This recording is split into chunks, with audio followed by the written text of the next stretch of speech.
बात करते हैं बड़ी खबर के साथ। जम्मू कश्मीर में आतंकी हमला हुआ और इस आतंकी हमले में आतंकियों ने एसपीओ फैयाज अहमद की हत्या कर दी। बता दें, घर में घुसकर परिवार पर फायरिंग कर दी, जिसके चलते एसपीओ और उनकी पत्नी की मौत हो गई। बताया जा रहा है कि एसपीओ की बेटी गंभीर रूप से घायल हो गई है और उसकी स्थिति भी गंभीर बताई जा रही है। तो जम्मू कश्मीर में आतंकी हमला हुआ। आतंकियों ने एसपीओ फैयाज अहमद के घर में घुसकर अंधाधुंध फायरिंग कर दी, जिसके चलते एसपीओ और उनकी पत्नी की मौत हो गई। बताया जा रहा है कि गोली उनकी बेटी को भी लगी, जिसकी हालत गंभीर बताई जा रही है। तो कश्मीर में पुलवामा जिले में आतंकवादियों ने जम्मू कश्मीर पुलिस के एक स्पेशल पुलिस ऑफिसर और उनकी पत्नी की गोली मारकर हत्या कर दी। बता दें, अवंतीपोरा के हरिपरी गांव के एसपीओ फैयाज अहमद के घर में घुसकर आतंकियों ने अंधाधुंध फायरिंग की।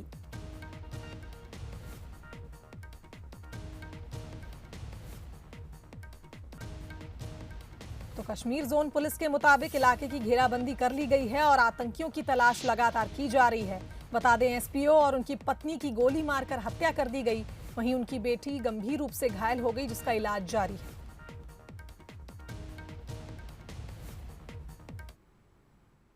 चलिए आगे बढ़ते हैं। रायपुर से खबर, जहां खाद की कमी को लेकर कांग्रेस ने एक प्रेस कॉन्फ्रेंस की। कृषि मंत्री रविंद्र चौबे ने बताया कि खाद की कमी पर चर्चा करते हुए कहा गया कि केंद्र छत्तीसगढ़ के किसानों के साथ सौतेलापन दिखा रही है। खाद की कमी पर बड़ी कीमतों ने किसानों के लागत मूल्य को बढ़ाया है, साथ ही किसानों की आवश्यकता की पूर्ति नहीं की गई। वहीं राज्य के कोटे से कम खाद का आवंटन भी हुआ है। हमने इस साल 92 लाख मीट्रिक टन धान की खरीदी की। लगातार हमारा रकबा बढ़ रहा है और किसान भी बढ़ रहे हैं। इस साल जो हमारा प्रोजेक्शन है उत्पादन का लक्ष्य, और लास्ट ईयर की तुलना में लगभग 20% का इजाफा होना है।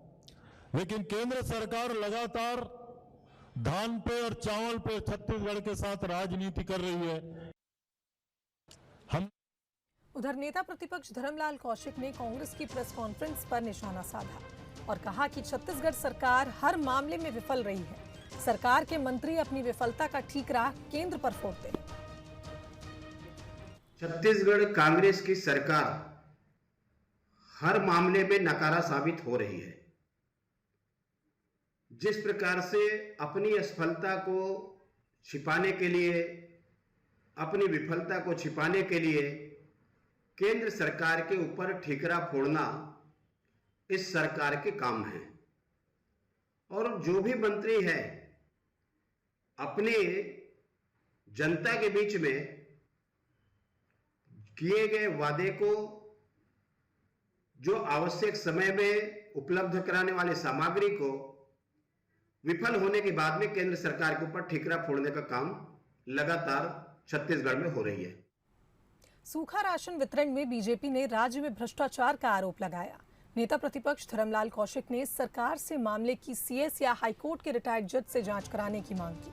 कौशिक ने भ्रष्टाचार के आरोपों के डिटेल के साथ लिखा कि स्कूल शिक्षा मंत्री प्रेमसाय सिंह टेकाम को पत्र लिखा है। नेता प्रतिपक्ष ने पत्र के जरिए विधानसभा में गलत जानकारी देने का भी विभागीय अधिकारियों पर आरोप लगाया। कौशिक ने कहा कि नियमों को ताक पर रखकर बगैर निविदा के सीधी खरीदी का भ्रष्टाचार किया जा रहा है। बस्तर, कोंडागांव और सूरजपुर जिले में बगैर निविदा के करोड़ों की खरीदी का आरोप भी लगाया है। जो ऑर्डर प्लेस किए हैं और तमाम जो नियम कानून की धज्जियां उड़ाई गई है।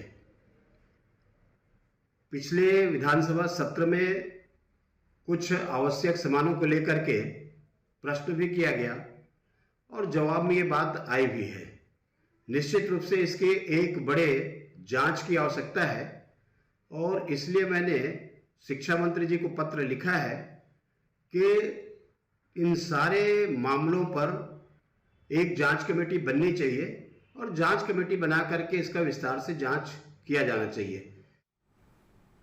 इधर रायपुर में जेसीसी-जे कार्यकर्ताओं ने मंत्री अमरजीत सिंह भगत के खिलाफ प्रदर्शन कर उनके बंगले का घेराव किया। दरअसल मंत्री भगत के शराबबंदी को लेकर दिए गए बयान पर जनता कांग्रेस हमलावर है।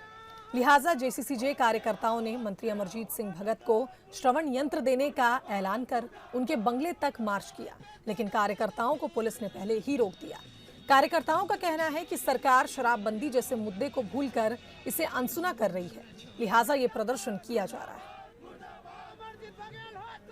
सरकार में जब नहीं आए थे तो यही मंत्रीगण चीख कर कहते थे, अपने घोषणा पत्र में लिखे थे कि हमारी सरकार आते ही हम लोग शराबबंदी कर देंगे। इनके युवा दिल की जो धड़कन है, राहुल गांधी जी कहते हैं कि हम सरकार में आते ही हम लोग शराबबंदी कर देंगे, लेकिन आज जब उनसे सवाल पूछा जाता है तो वो कहते हैं मुझे सुनाई नहीं दे रहा है। इसलिए आदरणीय महोदय को हम लोग ये जो श्रवण यंत्र है ये भेंट करने आए हैं। आदरणीय शायद आप भूल गए हो, लेकिन जनता नहीं भूली है इस वादों को, इसलिए आप इस कान में इसको लगाइए और अच्छे से सुनिए। छत्तीसगढ़ में सरकार की महत्वाकांक्षी योजना के तहत बने गौठान अव्यवस्था की भेंट चढ़ रहे हैं। इसी कड़ी में रायगढ़ नगर निगम का मॉडल गौठान अब गायों को रखने के लिए नहीं बल्कि कचरा डंप करने में उपयोग किया जा रहा है। दरअसल ट्रांसपोर्ट नगर में पहला शहरी गौठान बनाया गया था, जिसे मॉडल गौठान के रूप में विकसित करने की बात भी कही गई थी, लेकिन शहर से 10 किलोमीटर दूर संबलपुरी में 50 लाख की लागत से दूसरा गौठान बनाया गया, जिसके बाद ट्रांसपोर्ट नगर के मॉडल गौठान में अब कचरा डंप किया जा रहा है। वहीं इस मामले में बीजेपी ने पैसों के दुरुपयोग का आरोप लगाया। इधर महापौर जानकी काटजू का कहना है कि गौठान में कचरा डंप करने की जानकारी मिली है, उसका निरीक्षण कर कमिश्नर से चर्चा की जाएगी। भारतीय जनता पार्टी के पार्षदों के द्वारा जब छोटे छोटे कामों के लिए राशि की मांग की जाती है तो यह बताया जाता है कि हमारे पास अभी आर्थिक स्थिति नगर निगम की अच्छी नहीं है, कोरोना काल में हम लोग कार्य नहीं कर पाएंगे। वहीं दूसरी ओर अनावश्यक व्यय, गैर आवश्यक व्यय जिसपे कि सरकार ने नियंत्रण लगा रखा है, उस पर भारी राशि व्यय की जा रही है, जिसका प्रत्यक्ष उदाहरण ट्रांसपोर्ट नगर के पास गौठान को बंद करके वहाँ पर कचरा डंपिंग करने का प्रत्यक्ष उदाहरण देखने को मिल रहा है। हाँ, जानकारी मिला है कि गौठान में कचरा डंप किया जा रहा है, तो उसका निरीक्षण करके मैं चर्चा करूंगी कमिश्नर सर से कि वहाँ क्यों किया जा रहा है। अगर उसमें रखने का है तो गौठान का उपयोग गौठान के लिए किया जाएगा, और कचरा के लिए हम लोग मड़ी कंचन बना रहे हैं और बना हुआ है उसमें किया जाएगा। और फिलहाल मैं अभी कमिश्नर सर से बात नहीं की हूँ, और मैं MIC के साथ जाके पहले निरीक्षण कर लूँगी। अगर कोई भी परेशानी है तो उस समस्या का हल किया जाएगा। इधर बिलासपुर में ट्रैफिक जवान से बदसलूकी मामले में ब्लॉक कांग्रेस अध्यक्ष की गिरफ्तारी के बाद शहर में सियासी माहौल गर्म है। पुलिस विधायक के निशाने पर है, जिस पुलिसकर्मी से बदसलूकी के मामले में कांग्रेस नेता मोती की गिरफ्तारी हुई, अब उसी वर्दी वाले का एक वीडियो कांग्रेस नेता वायरल कर रहे हैं, जिसमें उसके घर का रास्ता बंद करने को लेकर पड़ोसियों से उसका विवाद हुआ था। इसमें आरक्षक और उसके भाई के खिलाफ सिटी कोतवाली थाने में मामला दर्ज किया गया था। इधर पुलिस ने इस वीडियो को 2 साल पुराना बताया है। मामले की जांच के बाद आरक्षक के दोषी पाए जाने पर कार्रवाई की बात कही गई।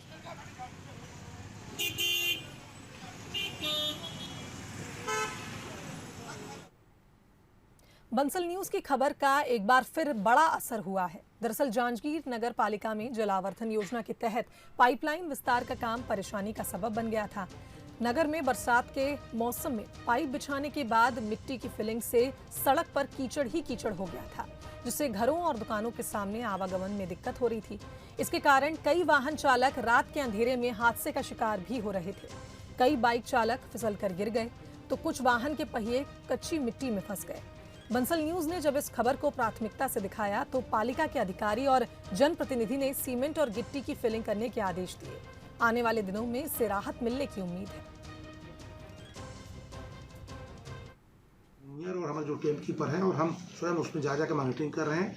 हमारे अध्यक्ष महोदय और हमारे जो पार्षद हैं, संबंधित जो वार्ड में खुदाई हो रही है, समिति वार्ड के पार्षद भी इसमें मॉनिटरिंग करें ताकि कोई शहर के जो लोग हैं इसमें कोई दिक्कतें ना आए। जहाँ जहाँ मिट्टी की फैलाव हुई थी, चाहे केरा रोड वाली बात थी या नेला तरफ या बिटिया या लिंक रोड वाले, वहाँ से हमने मिट्टी को हटवा दिया है और समय रहते और पूरी कोशिश करेंगे कि इसकी भरपाई बहुत जल्दी हो जाए ताकि कोई दिक्कत या परेशानी ना हो।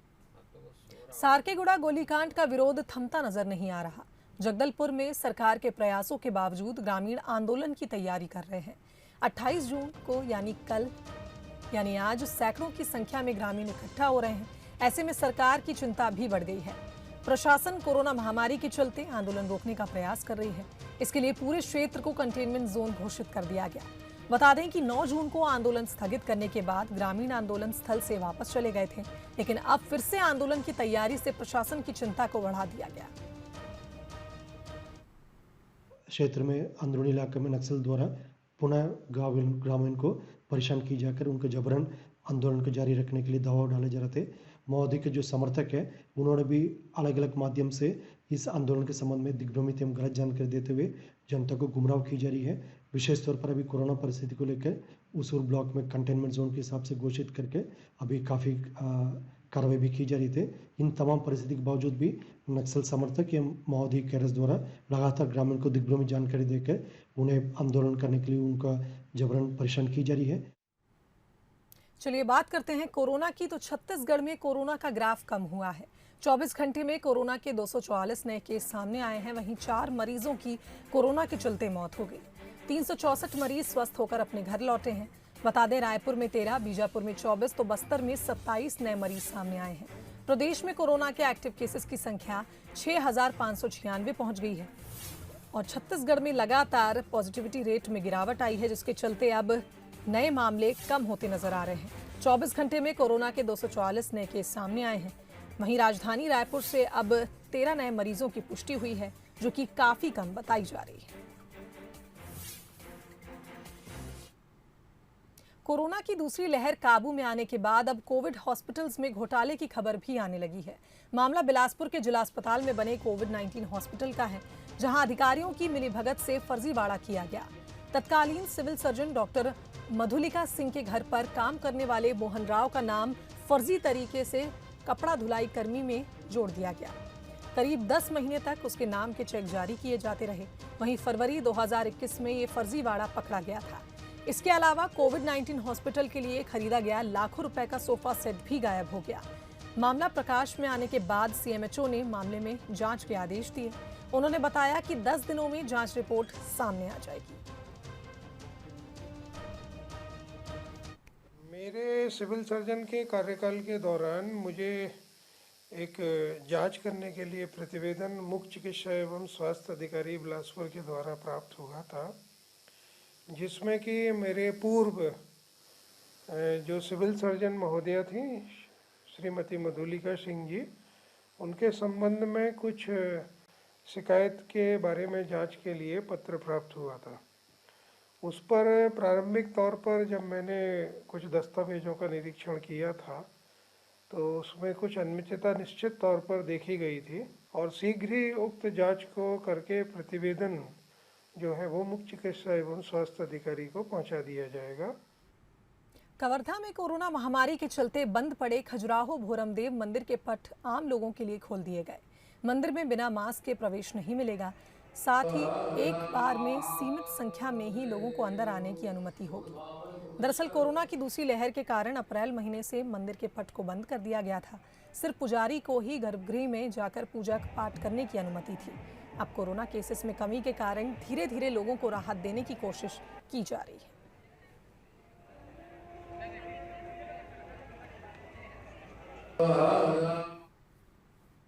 दंतेवाड़ा में सुरक्षा बल और नक्सलियों के बीच मुठभेड़ का मामला सामने आया। पोरडेम के जंगलों में हुई मुठभेड़ में सुरक्षा बलों ने 5 लाख के इनामी नक्सली को मार गिराया। नक्सली का नाम संतोष मरकाम बताया जा रहा है, जिसके खिलाफ 25 अपराध दर्ज थे।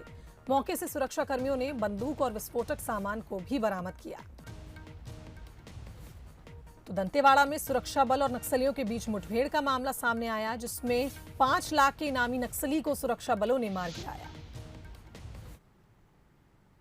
आगे बढ़ते हैं कवर्धा से खबर, जहां बिजली गिरने से 3 महिलाओं की मौत हो गई। बताया जा रहा है कि बारिश से बचने के लिए महिलाएं पेड़ के नीचे खड़ी हो गई थीं। सभी महिलाएं एक ही परिवार की सदस्य बताई जा रही हैं। तो गांव में मातम पसरा हुआ है। बताया जा रहा है कि शादी समारोह से वापस लौटने के दौरान यह हादसा हुआ। पांडा तराई थाना के चारभाटा खुर्द गांव की यह घटना है।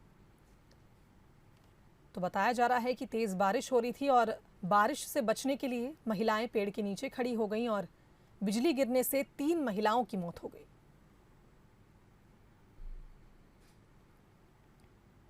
इधर राजनांदगांव के गेंदा टोला थाना इलाके में पुलिस ने लाखों का गांजा बरामद किया। दुर्घटनाग्रस्त वाहन से पुलिस को करीब 1760 किलो गांजा मिला। दरअसल घुपसाल गांव के पास एक मिनी ट्रक सड़क किनारे कीचड़ में फंसा हुआ था, जिसकी सूचना मिलने पर पुलिस की टीम रवाना हुई। घटनास्थल पर जब मिनी ट्रक का चालक कंडक्टर नहीं मिला तो पुलिस ने ट्रक की जांच की। तभी नमक की बोरियों के नीचे बड़ी मात्रा में अवैध गांजा बरामद हुआ। वहीं पुलिस को ट्रक नंबर के आधार पर उसके मालिक के दिल्ली का पता मिल गया है, जिसकी गिरफ्तारी के लिए पुलिस टीम दिल्ली के लिए रवाना हो गई। एसपी ने बताया कि ट्रक महाराष्ट्र की ओर से आ रहा था, लेकिन कहां जा रहा था इसकी जांच की जा रही है।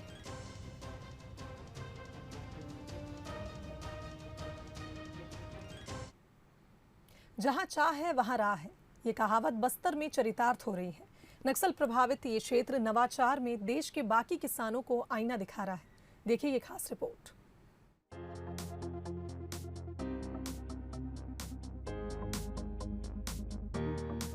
बस्तर अब बदल रहा है। जो कभी बारूद की गंध से महकता था, अब वो बस्तर कॉफी से महकेगा। नक्सल प्रभावित क्षेत्र दरभा में किसानों ने अपनी जमीन पर कॉफी के प्लांटेशन को सफलता मिलने के बाद अब इस प्लांटेशन को बढ़ावा दिया जा रहा है। लिहाजा अब जिला प्रशासन ने दिलमिली इलाके में करीब 100 एकड़ की जमीन पर कॉफी का प्लांटेशन करने का निर्णय लिया है, जिसके लिए 40 किसानों ने अपनी जमीन पर प्लांटेशन के लिए सहमति दे दी है। इस प्लांटेशन से उम्मीद है कि न सिर्फ किसानों को फायदा मिलेगा, बल्कि बड़ी मात्रा में कॉफी का उत्पादन कर विदेश में निर्यात भी किया जा सकेगा। बस्तर जिले में दरभा में प्रायोगिक रूप से 3 साल पहले कॉफ़ी का प्लांटेशन हुआ था। आज हम देख रहे हैं कि कॉफ़ी का उत्पादन भी बहुत अच्छे से हो रहा है और गुणवत्ता भी उसकी बहुत अच्छी है। कॉफ़ी बोर्ड से हमने संपर्क किया है कि इसका MOU हो जाए, जिससे हमारी कॉफ़ी जो है शॉर्ट अच्छे रेट पे बिक जाए और हमारे किसानों को फ़ायदा हो। उसके लिए वैल्यू एडिशन और प्रोडक्शन की ज़रूरत है। उसको बढ़ाते हुए देखते हुए माननीय मुख्यमंत्री महोदय द्वारा अभी हाल में ही वृक्षारोपण योजना का उद्घाटन करते हुए 100 एकड़ और क्षेत्र में कॉफ़ी प्लांटेशन की अनुमति दी है, उसका शुरुआत किया है। इस प्लांटेशन के लिए पहले किसानों को ट्रेनिंग दी गई। वहीं अब जिला प्रशासन के प्रयासों से यहां 2.5 करोड़ रुपए खर्च किए जा रहे हैं। दरभा में 20 एकड़ में कॉफी के पौधे रोपे गए थे, जिसके बाद इसे बस्तर कॉफी के नाम से बाजार में उतारा गया था, जिसका रिस्पॉन्स बहुत ही अच्छा आया। कोशिश हमारी ये है कि जो बस्तर दिलमिली दरभा साइड में जितना क्षेत्र है, जहाँ पर थोड़ा हाइट पे है वो क्षेत्र, अराकू वैली से मिलता जुलता क्षेत्र है, उन सभी जगहों पे किसानों को जागरूक करके कॉफ़ी प्लांटेशन की योजना बना रहे हैं। जो भूमि बंजर पड़ी है, जहाँ पर कोई उत्पादन नहीं हो रहा है, बहुत नाम मात्र उत्पादन हो रहा है, वहाँ पर अगर हम कॉफ़ी लगाते हैं तो उससे ना सिर्फ हरियाली बढ़ेगी, बट हमारे किसानों को एक नई तरह की आय होने का साधन मिलेगा। कॉफी प्लांटेशन से अंचल के किसान खुशहाल होंगे। वहीं बस्तर कॉफी उत्पादन के लिए एक ब्रांड बनकर उभरेगा। इस नवाचार से रोजगार के अवसर भी बढ़ेंगे और उम्मीद है कि आने वाले दिनों में धान के साथ कॉफी की खेती कर किसान एक मिसाल कायम करेंगे। प्रशांत गजबीए, बंसल न्यूज, जगदलपुर। अब बात छत्तीसगढ़ के किसानों की। बीज विकास निगम किसानों को हर साल प्रमाणित बीज की आपूर्ति करता है ताकि उत्पादन अच्छा हो, लेकिन इस बार जिन किसानों ने निगम से प्रमाणित बीज खरीदा, घटिया क्वालिटी की शिकायतें आना शुरू हो गईं। बीज कितना घटिया है और किसानों को इससे कितना नुकसान हो सकता है, देखिए इस रिपोर्ट में। ये अन्नदाता है जो कभी आसमानी आफत से परेशान रहता है तो कभी सूखे की मार से, लेकिन इस बार किसान लापरवाही और भ्रष्टाचार का शिकार हुआ। टेबल पर बीज को अलग अलग कर रहे ये किसान कोई खेल नहीं खेल रहे, बल्कि खेल तो इनके साथ हुआ है, मिलावटी बीज का खेल। हैरान कर देने वाली ये तस्वीरें बिलासपुर की हैं। यहाँ केंद्रीय सहकारी समितियों के जरिए किसानों को मिलने वाले इस बीज में बीज ढूंढने से भी मिलना मुश्किल हो रहा है। इसे बीज निगम की लापरवाही कहें या भ्रष्टाचार, भारी तो ये अन्नदाता पर ही पड़ रहा है। धान के बीज में कई तरह के बीज की मिलावट की गई है। अगर किसान इससे खेती करें तो अंदाजा लगाया जा सकता है कि उन्हें कितना बड़ा नुकसान उठाना पड़ सकता है। के बीज में करगा है, दूसर धान के छीटा है और उमा सरकारी सावा भी है, अंत में अनबीजा भी है कई ठोहा। कच्चा ला भर दे रहते तो ठीक से जामा ही नहीं, ये परेशानी है। अब अदरक खा जाते, रेट तो फूल लेते। अब हम डालत हन, मान ले 1 एकड़ में 6 किलो लगा थे, 7 किलो लगा थे, लेकिन नहीं हो है। फिर बाद में किसान ला परेशानी हो जाते कि ले जाके फिर थरहा डाल, फिर या तो थरहा बिसाओ, ये सब परेशानी है भैया। और वहाँ से जब मैं नर्सरी डालने के लिए बीज की बोरी खुलवाया जो है, तो वहाँ देखा कि बीज में करगा है, काला धान है, सावा है, चावल है। ऐसी स्थिति जब देखा मैं बीज का, तो मैं महोदय के लोग यहाँ प्रक्रिया प्रभारी के लोग जैन जी को फ़ोन किया। हम कहे कि आप लोग खाद्यान्न उत्पन्न कर रहे हैं कि बीज उत्पन्न कर रहे हैं, क्योंकि किसान को बीज चाहिए। ऐसी स्थिति में कई लोग की जो अपनी शिकायत दर्ज कराया, तो उन्होंने यहाँ से एक संतोष साहू अपने कर्मचारी को भेजा और वो सैंपल लेकर के आए। आज की स्थिति में भी कोई कार्रवाई नहीं हुई है। यदि कार्रवाई नहीं होती है तो निश्चित रूप से हम आंदोलन के लिए तैयार हैं। लापरवाही कैसे हुई और क्यों हुई, ये जांच का विषय है, लेकिन किसानों से बीज खरीदने और बेचने की प्रक्रिया क्या है, आप समझिए और फिर खुद ये तय कीजिए कि कितने बड़े स्तर पर किसानों के साथ धोखा किया जा रहा है। पंजीकृत किसान बीज उत्पादन के बाद निगम को भेजता है। निगम सैंपल की जांच के लिए रायपुर लैब भेजता है। लैब में तकनीकी परीक्षण के बाद रिपोर्ट भेजी जाती है। इसके बाद बीज निगम किसानों से बीज की खरीदारी करता है। केंद्रीय सहकारी समितियों के जरिए किसानों को बीज दिए जाते हैं। इतनी लंबी प्रक्रिया के बाद अगर किसानों के साथ धोखा हो रहा है तो नीचे से लेकर ऊपर तक के अधिकारी संदेह के घेरे में हैं। नियमों के मुताबिक 1000 दाने में 980 दाने को मानक स्तर का माना जाता है, लेकिन यहाँ तो आलम यह है कि 100 में से करीब 50 बीज मिलावटी निकल रहे हैं। हैरानी की बात तो ये भी है कि अधिकारी बेसुध हैं। यहाँ चल क्या रहा है इनको कुछ पता ही नहीं। एक भी शिकायत नहीं आई है, जिसका मतलब बीज का मैंने 32,000 कुंटल बीज धान का और दूसरे क्रॉप का बांटा है, पेंड्रा जिले में भी और बिलासपुर जिले में।